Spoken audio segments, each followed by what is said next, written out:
Thank you, Susan, and thanks to all of you who are participating in this program today. I'm delighted to be here because one of my passions is to share the experience that I have accumulated over years of working around the world, leading international projects and managing a highly diversified workforce. Whether you are managing a team in your home country or in a foreign country, chances are that you're working with individuals that have a wide range of backgrounds, different educations, and a different set of experiences. In other words, a global workforce. Managing a global workforce is a challenge, and in order to succeed in today's global environment, it is imperative to update your business skills. Unfortunately, nobody is teaching us the global skills that we need to face situations that are unfamiliar to us. So today's program is designed to provide you the tools you need to do just that. That is, to update your mindset and your global management skills.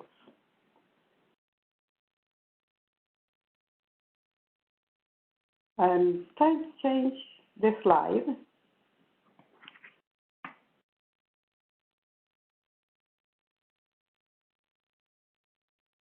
Okay, sorry about that delay.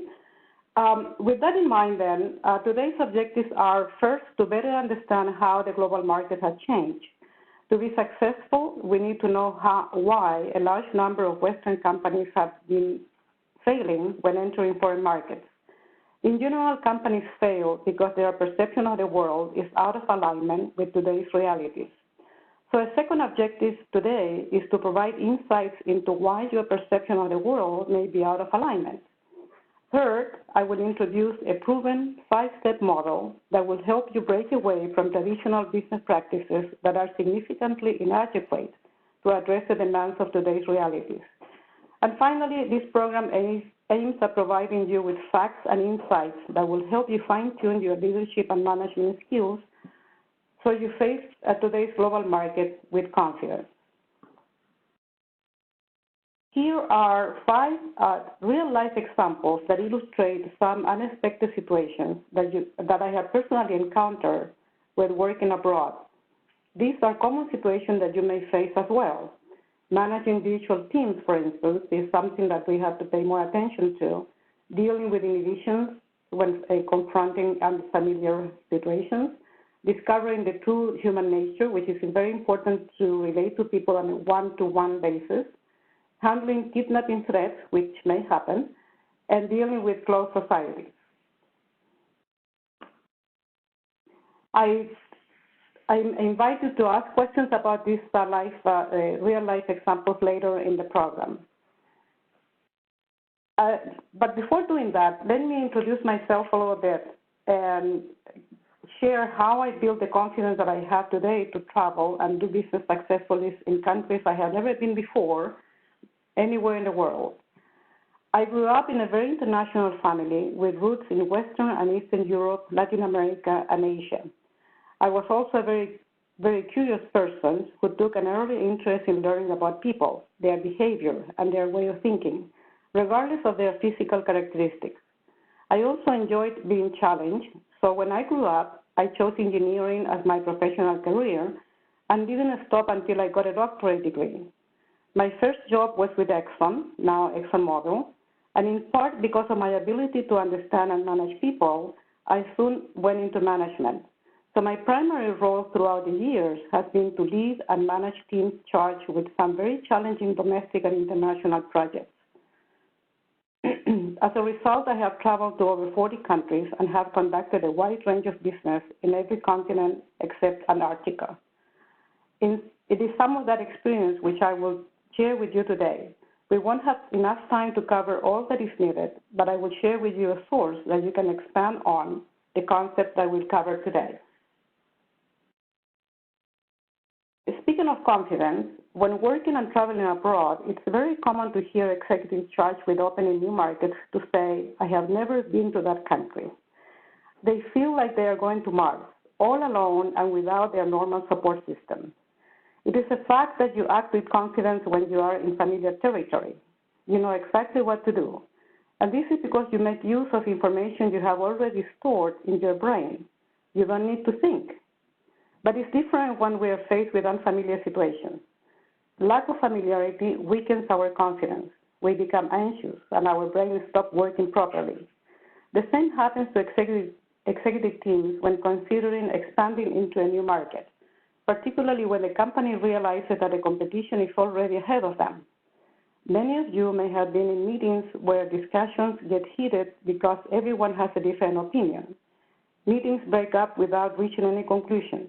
It's like mental paralysis kicks in.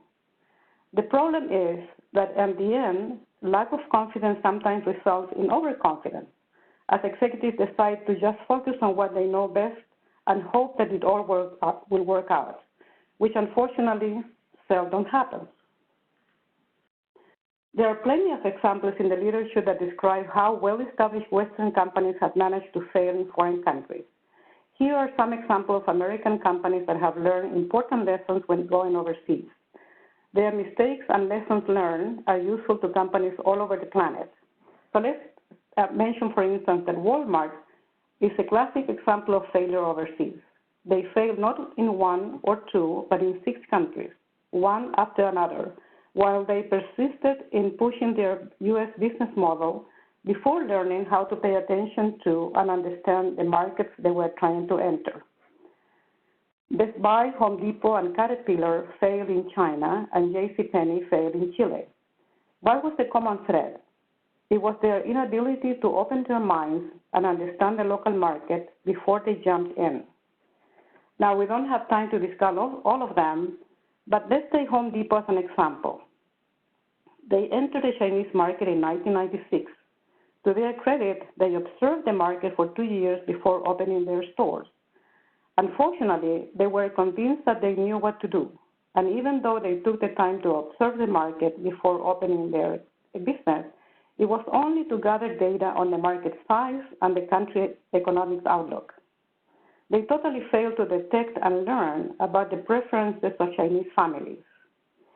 Now, Home Depot is known for its business model that is to serve a do-it-yourself culture. In America, we like to buy the tools that allow us to improve our homes. So Home Depot was not ready to accept that the Chinese didn't grow up in a house filled with tools, and so they preferred to hire people to fix things. In other words, the Chinese are a do-it-for-me culture. The result was that after 6 years, in 2012, Home Depot was closing not 1, but 12 of their stores in Beijing. In an interview, the CEO of Home Depot said, "We learned a lot after 6 years in China." Well, that is a very nice admission, but as a stockholder, you may have to think about the cost and loss of value that the company incurred because of their lack of global skills and inability to understand the market. Here are some examples of failed business models exported abroad, and these are situations that you see many times, unfortunately. For instance, Walmart tried to sell American football to a country known for their devotion. Hi there, I hope you enjoyed that last clip. My name is Michael Malutis, and if you'd like to watch the full 60 minutes of that last webcast, while also getting complete unlimited access to our entire library of IT learning, simply visit our subscribe page at greatpro.org/subscribe. Unlimited annual access is $199 per year, but if you use the coupon code LEARN2EARN, you can drop that membership fee to just $149. That's less than $13 per month for unlimited access to over 1,000 hours of on-demand career development, covering the entire spectrum of IT management best practices, including business analysis and requirements, software development, quality and testing, risk management, process improvement, project management, and even digital transformation. But your membership doesn't just give you unlimited access to our vast learning library. You also get free access to our mobile app, as well as direct access to our network of over 300 of the world's leading IT consultants, all of whom are dedicated to putting practical knowledge at your fingertips so that you can learn more and earn more. I hope you will join me in becoming a member of the Great IT Professional and advancing your career with us. And if you're on YouTube, don't forget to hit that subscribe button above so that you get notified whenever we publish new free webcasts each week of the year. Thank you for your time and best wishes for your continued success.